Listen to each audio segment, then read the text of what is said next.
Wis, keren. Ini saya teman-teman semua yang nonton ini perlu tahu nih. Saya ini minta jadwal sama Pak Kan ini susah nih karena beliau sibuknya luar biasa. Nah, ceritanya gini mungkin teman-teman supaya ada background sedikit gitu ya. Kemarin itu saya pas kebetulan kan dengerin sharingnya dari Safir Senduk. Safir Senduk itu, Mas Safir Senduk itu salah satu perencana keuangan yang pertama di Indonesia. Dia mempopulerkan gimana caranya setiap orang tuh harus punya perencanaan keuangan yang bagus gitu. Jadi bukan masalah soal berapa penghasilannya, tapi bagaimana mengatur keuangannya. Nah, yang dia cerita satu hal yang menarik tuh ini. Dia cerita gini Pak Kani. Teman saya dia bilang, dulu dia bekerja sebagai pilot. Ini bukan mengecilkan arti pilot ya, tapi dia bilang gini, pilot itu dulu itu luar biasa, income-nya luar biasa tinggi. Karena jam terbang itu dibayar mahal. Nah, sekarang pada saat masa pandemi seperti ini, otomatis nggak ada jam terbang, penghasilan turun. Lah, kalau gaya hidupnya udah terlanjur tinggi, itu bisa riskan sekali. Nah, tapi poin penting yang dia mau sampaikan sebenarnya gini, kita itu nggak boleh jumawa, dia bilang. Nggak boleh sombong. Jadi, kita mau penghasilan tinggi, kalau kita nggak bisa ngatur, sama aja. Karena kita nggak pernah tahu kapan krisis datang. Lah, yang menarik, dia bilang, orang-orang di industri network marketing, dia bilang, tadinya mungkin banyak yang disepelein, sekarang justru naik daun. Nah, ini cocok banget sama Pak Kan ini. Sebab Pak Kan ini sengaja saya ajak ngobrol supaya bisa memberikan wawasan. Karena Pak Kan ini kan sekarang jadi Ketua Umum Asosiasi Penjualan Langsung Indonesia atau APLI ya Pak ya. Betul ya Pak ya? Ya, betul. Kalau ini yang mungkin saya mau tanyain gini Pak Kan, kita ngobrol mau tanyain gini. Kita perlu nih fakta-fakta karena banyak teman-teman atau masyarakat di luar sana tuh yang masih mungkin mitosnya agak sedikit berbeda ya, masih sedikit negatif lah tentang perusahaan direct selling. Dianggapnya perusahaan ecek-ecek lah, profesinya juga kayak nggak bergengsi lah gitu. Nah sebetulnya faktanya gimana sih Pak Kani? Berapa banyak company yang ada, terus omsetnya gimana sih industri ini Pak Kani? Selalu Pak Fidion ya, mitos dan fakta versus tuh berdua tuh ya, tapi paling bagus ya, bener nggak, paling valid kalau kita dasarnya fakta ya. Kalau dibilang tadi perusahaan penjualan langsung, direct selling atau network marketing industri ini ya, mitosnya bilangnya ini bisnis yang remeh-temeh, bisnis yang ecek-ecek. Ya, banyak disepelein orang lagi, ya kan? Ya. Kan dulu saya pernah lihat Pak Fidion ada satu film ya, saya sempat agak sakit hati juga tuh, ya. Ada film itu menceritakan suatu kejadian di mana itu ya, ini tuh bilang karena nih ceritanya nih si orang ini udah hopeless gitu ya, cari kerjaan susah-susah segala macam, terus dibilang gini, ditawarkan jadi untuk kerja macam-macam gitu ya, terus dia bilang gini. Karena ditawarkan, bagaimana dengan jadi ini? Jadi kalau jadi distributor MLM, dia bilang gini, coba lebih baik saya jadi gigolo daripada jadi distributor MLM. Sakit hati saya digituin, disepelein. Ya, oke. Bayangkan Pak, mitosnya seperti itu. Faktanya ada 12 juta lebih penduduk Indonesia yang terlibat dan menjalankan atau ada di sistem atau apapun namanya, mereka itu mengenal dan menjalankan penjualan langsung atau direct selling. 12 juta loh, 12 juta penduduk Indonesia. Faktanya ya. Dan kalau ditanya lagi perusahaan mitosnya bahwa industri kita disepelein gitu ya, industri yang ecek. Nah, faktanya ya Indonesia ya di dunia ini karena kita APLI itu dengan World Federation Direct Selling Association ya. Faktanya adalah Indonesia termasuk top 20 dari sisi revenue dibandingkan dengan berapa ratus negara ya untuk industri penjualan langsung. Jadi kalau ditanya mitosnya seperti itu, faktanya berkata lain loh Bapak. Ya, jadi faktanya tuh industri kita diterima, industri kita dijalankan dan bukan sesuatu yang ecek-ecek. Bahkan banyak sekali hasil-hasil yang bukan sekedar tadi kalau bicara contohnya soal pendapatan ya, soal penghasilan, soal uang, lebih dari industri ini banyak menelurkan manusia-manusia yang luar biasa dari sisi personality-nya, dari sisi relationship-nya, dari sisi semua aspek kemanusiaan. Makanya mitos lagi, ya kalau dibilang bahwa industri ini industri kecil, pemerintah sendiri faktanya melihat industri ini industri yang penting sekali. Kenapa? Industri ini proteksi dengan suatu peraturan tersendiri, Pak. Ya, dikeluarkannya izin khusus tersendiri buat perusahaannya mau menjalankan direct selling. Kenapa? Saking pentingnya industri kita ini untuk dijaga. Kenapa? Banyak mengangkat harkat dan martabat masyarakat Indonesia, plus banyak memperbaiki kehidupan daripada masyarakat Indonesia. Makanya ada Permendak tersendiri tentang industri kita, Pak. Namanya apa? Permendak itu Permendak nomor 70 tahun 2019. Baru kemarin disahkan untuk revisinya. Dan banyak hal, Bapak. Jadi kalau bicara mitos seperti itu, ya, kalau bicara fakta ternyata luar biasa. Banyak hal yang bermanfaat, yang bisa digali potensinya dari industri ini, Pak Fidion. Ya, wah, luar biasa ya, Kak. Saya kaget, maksudnya dengar fakta gitu tuh kaget, maksudnya memang kadang-kadang kita tuh secara, kemarin saya juga ngobrol sama salah satu dosen psikologi, dia juga bilang gini, sebenarnya otak manusia itu sederhana sekali deh, cara berpikirnya tuh ya atau tidak.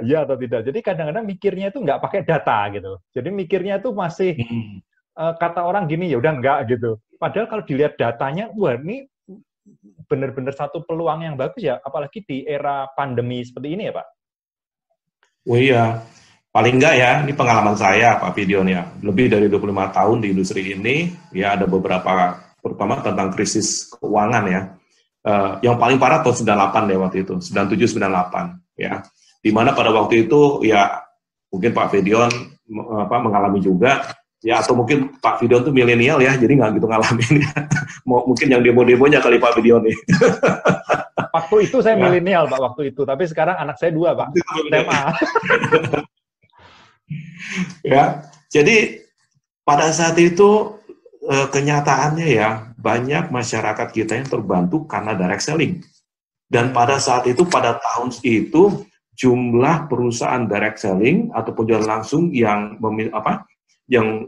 bergabung di asosiasi itu bertambah banyak, Pak Fidion. House-nya itu bahwa kalau industri kita tuh disepelein orangnya tuh ya orang-orang yang nggak beredukasi dah. Faktanya hanya di industri kita yang memberikan program pelatihan buat kepada mitranya itu sampai mitranya sukses. Sementara pada waktu banyak pengusaha-pengusaha dadakan karena ada PHK itu banyak gagal. Kenapa? Nggak ada yang latih dia, nggak ada yang mentoring dia, nggak ada yang bantu dia.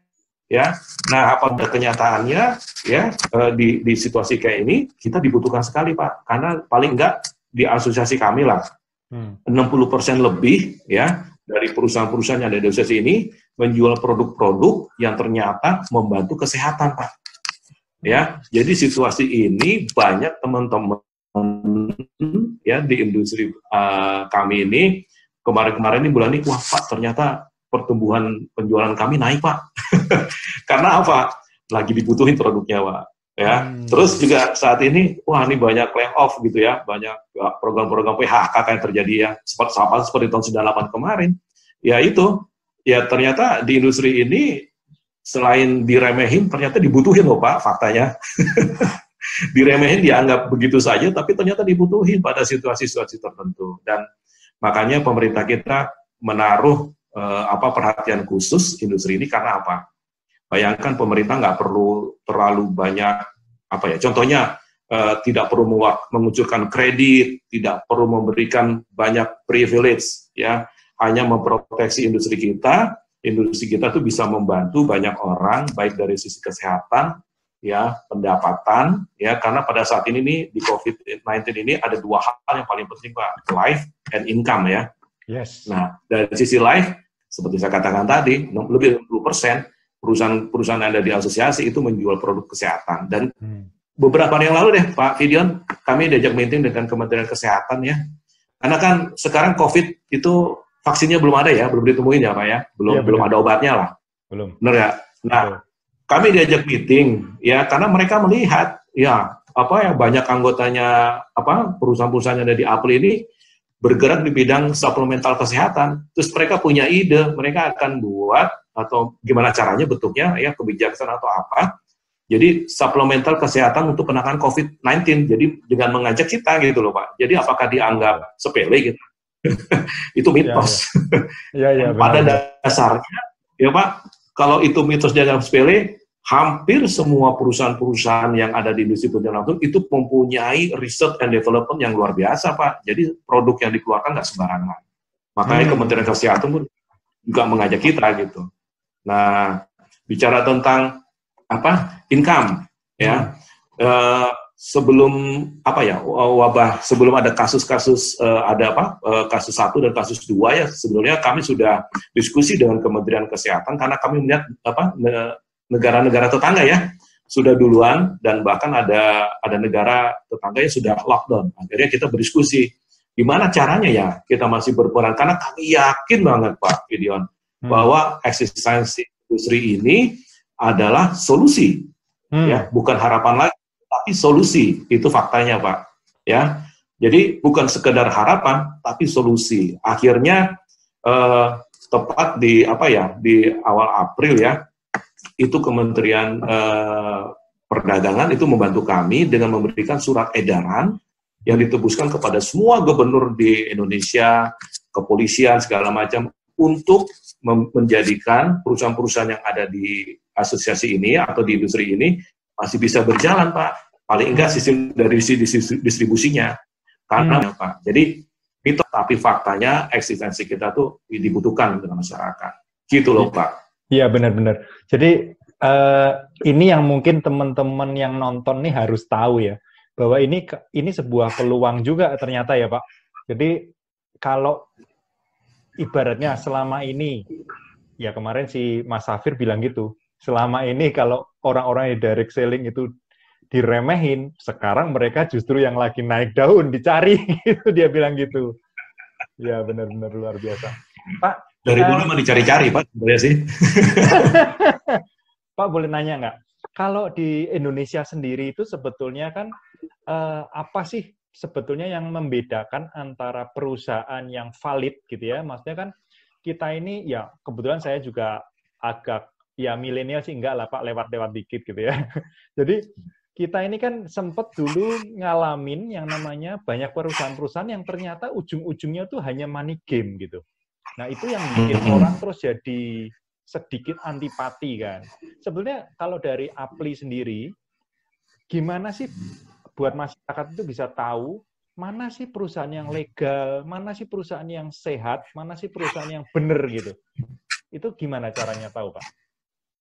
Iya, jadi salah satu fakta ya kenapa ada money game, karena mereka mereka melihat peluang ini loh Pak. Ya, makanya ada money game. Pak, oknum itu ada yang hatinya itu akan penipu, makanya ada money game. Tapi terus terang sekali lagi pemerintah juga bantu kita sih Pak. Ya, jadi industri ini ada undang-undangnya Pak. Makanya Undang-Undang Nomor 7 tahun 2014 itu membantu kita, di mana pemerintah juga membuat perbedaan yang khusus antara perusahaan direct selling yang seperti kami yang benar-benar memang murni menjalankan usahanya demi pembangunan manusia ya, dan ada juga mereka mendefinisikan perusahaan-perusahaan yang sifatnya tipu-tipu itu, bukan MLM tapi MTM, marketing tipu marketing tuh ya. Jadi perusahaan yang tipu-tipu itu. Nah, salah satu yang ngawasin kita pertama OJK, terus sudah pasti kepolisian, selain daripada Departemen Perdagangan. Nah, kalau kami dari Apli memang kita sudah kerjasama dengan instansi pemerintah. Dulu ada namanya Satgas Waspada, kami terlibat ya. Itu ada 9 instansi pemerintah yang terlibat mengawasi. Ada investasi bodong, ada yang multi level yang bilangnya multi level tapi sebenarnya nipu-nipu. Terus ada penggalangan dana.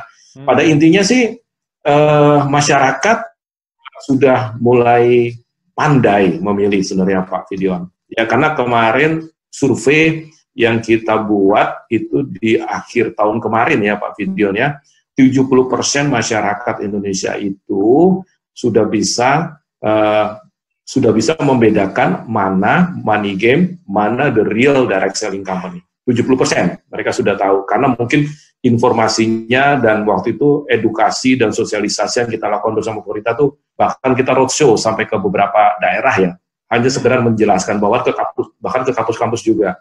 Jadi 70% mereka sudah bisa melihat mana money game, mana yang benar gitu loh. Jadi lumayan sih, lumayan banyak, dan memang itu nggak berhenti di situ sih Pak, masih terus. Contohnya kalau di Apli kita keluarkan jurus-jurus cara melihat bahwa perusahaan tersebut itu benar ya untuk direct selling-nya. Nah kita kalau mau lihat di Instagram kita tuh ada Apli IND ya, ada 8 kunci yang bisa kita lihat. Yang pertama, produk yang dijual tuh real apa enggak ya.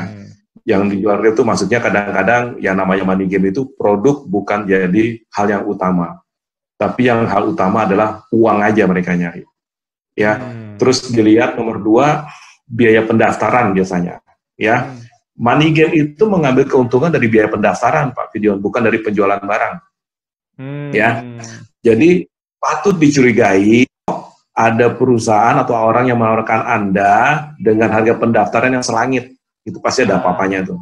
Dan yang paling penting, lihat aja tuh Pak, perusahaan itu ada di daftar asosiasi nggak? Karena kalau sudah ada di daftar asosiasi, mereka sudah lolos verifikasi. Dan yang paling penting, selain ada di asosiasi, mereka sudah punya surat izinnya belum? Kita namakan dulu SUPL. Ya. Karena untuk mendapatkan surat izin khusus itu harus melampaui beberapa verifikasi Pak Fidion. Verifikasi dari asosiasi, verifikasi dari Kementerian Perdagangan, barulah mereka surat izinnya keluar. Ya. Wah, tapi yang paling penting di awal tadi. Ya, di awal tadi Pak Fidion. Pokoknya dilihat aja, kalau ditawarinnya bukan produk ya, tawarinnya keuntungan ya, dan keuntungannya kayaknya nggak masuk akal. Ya kadang-kadang susah Pak. Selama keserakahan itu ada, ini bisnis ini masih akan terus banyak yang nawarin gitu ya. Setiap perusahaan yang ada di yang udah dapat izin tuh Pak ya, kita punya kewajiban Pak. Ya, pertama, kita tidak boleh memaksa. Artinya gimana? Setiap usaha yang baru mendaftar tuh Pak ya, itu dikasih kesempatan paling enggak ya 7 atau 10 hari ya, untuk bisa mikir-mikir kalau misalkan K7 bisa balikin kok Pak, pendaftarannya gratis dan balik uang. Itu policy yang dipunyai oleh semua perusahaan yang bergabung dan punya izin Pak. Itu udah pasti. Terus produk itu udah pasti ada jaminannya. Misalkan kalau saya sebagai mitra usaha, saya mau mengembalikan produk, itu harus sudah ada kebijaksanaannya. Jadi banyak hal, karena intinya dari peraturan yang ada dari pemerintah itu, perusahaan direct selling tidak boleh memaksa orang Pak. Tidak boleh memaksa join, tidak boleh memaksa orang membeli dalam jumlah yang luar biasa besar, ya. Jadi dibutuhkan hanya kesadaran dari mereka sendiri. Jadi paling gampang dilihat dari situ tuh Pak. Oke. Wah menarik nih. Jadi ini benar-benar pencerahan antara mitos dan fakta ini, kita jadi tahu persis nih Pak. Maksudnya selama ini mungkin teman-teman yang nonton nih, termasuk saya juga mungkin fakta yang saya dapetin nggak selengkap setelah saya dapat informasi dari Pak Kani langsung nih. Terus kalau terakhir aja Pak, mungkin ada nggak tips buat milenial nih? Nah, milenial ini kan mungkin belum banyak yang tahu atau familiar sama industri ini ya Pak. Dari Apli ada tips apa Pak buat milenial terutama? Kalau bicara tentang direct selling itu kita nggak bicara tentang MLM. Yes. Karena kalau bicara direct selling, pada dasarnya platform untuk berbisnis, platform untuk mendapatkan penghasilan, atau platform untuk kesehatan dan segala macam. Jadi perusahaan direct selling itu sekarang lebih banyak berfokus pada platform. Dan kalau bicara milenial, sekarang ya 70% itu ya yang sadar tentang industri kita itu, hampir 30% itu milenial Pak Fidion. Oke. Saya lihat fenomenanya kenapa ya? Oh, ternyata generasi sekarang ini ya Pak, beda pola pendidikannya, beda pengalamannya. Kalau pada saat itu mungkin orang berpikir sekolah, setelah lulus sekolah bekerja, ya kan? Bekerja pada perusahaan atau instansi pemerintah. Tapi pada saat ini dengan pola pendidikan yang ada, pengalaman yang ada, sharing-sharing, dan bahkan sekarang komunikasi kan nggak ada batasnya ya Pak Fidion ya. Yes. Nggak perlu baca koran, nggak perlu lihat TV, informasi cepat banget kita. Yes. Milenial sekarang atau yang namanya generasi Y atau Z sekarang ini, mereka itu selalu berpikir, I don't like to have a boss. Bahkan saya tanya anak saya, why should I have a boss? Dia bilang gitu. Jadi mereka ada faktor kata kunci yang namanya independensi, Pak Fidion. Itu kuncinya.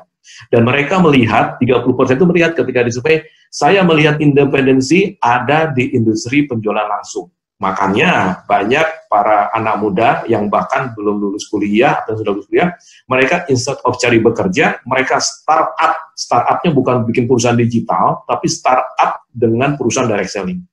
Karena banyak sekarang perusahaan direct selling juga berimprovisasi, bukan improvisasi, juga berevolusi ya dengan digital. Jadi dengan the new way or the new norm digital itu kolaboratif, Pak. Jadi di dunia ekonomi yang namanya sekarang namanya gig ekonomi, itu melihat industri ini adalah the best industri yang mereka bisa dapatkan. Pertama karena independensi, yang kedua karena generasi yang milenial ini atau generasi anak muda sekarang ini selalu prinsipnya dia ingin berbuat yang terbaik untuk dunia. Dan mereka lihat industri ini, ya selain mereka membina orang, mementor orang, mengangkat harkat martabatnya orang, itu yang mereka bisa dapatkan dalam memberikan perbedaan dalam kehidupan mereka. Jadi makanya, kalau ditanya milenial makin banyak, mitosnya dibilang katanya bisnis industri dari situ ibu-ibu ya. Faktanya Pak, milenialnya banyak 30% tadi Pak, mulai growing, bahkan generasi Z sekarang udah mulai masuk juga, karena selain mereka bilang, I don't want to have a boss, mereka melihat, I want to make a difference in the world. Nah, itu yang mereka lakukan dari industri ini, Pak. Sorry ya, kepanjangan ya, tapi saya bacain dari hasil surveinya kemarin tuh kayak gitu, Pak. Keren ini. Oke. Thank you banget, Pak, buat pencerahannya sore hari ini. Harapannya ini bisa memberikan wawasan baru buat teman-teman di luar sana yang mungkin saat ini terkena imbas dari sisi finansialnya, mungkin pekerjaannya terkena dampak atau usahanya terkena dampak. Ini bisa jadi satu peluang gitu ya, yang bisa memberikan satu harapan baru ke depan gitu. Thank you banget Pak Kani. Sehat selalu Pak Kani. Sehat selalu. Sama-sama. Sehat selalu. Stay healthy. Tetap di rumah ya. Yes, tetap di rumah, saya nggak berani pergi-pergi, Pak. Ya, tapi tetap berkreasi, Pak. Ya. Betul. Ya. Thank you banget, Pak Kani. Sampai ketemu lagi. Salam sehat buat keluarga juga. Sama-sama, Pak Fidion. Terima kasih. Yo, thank you, Pak.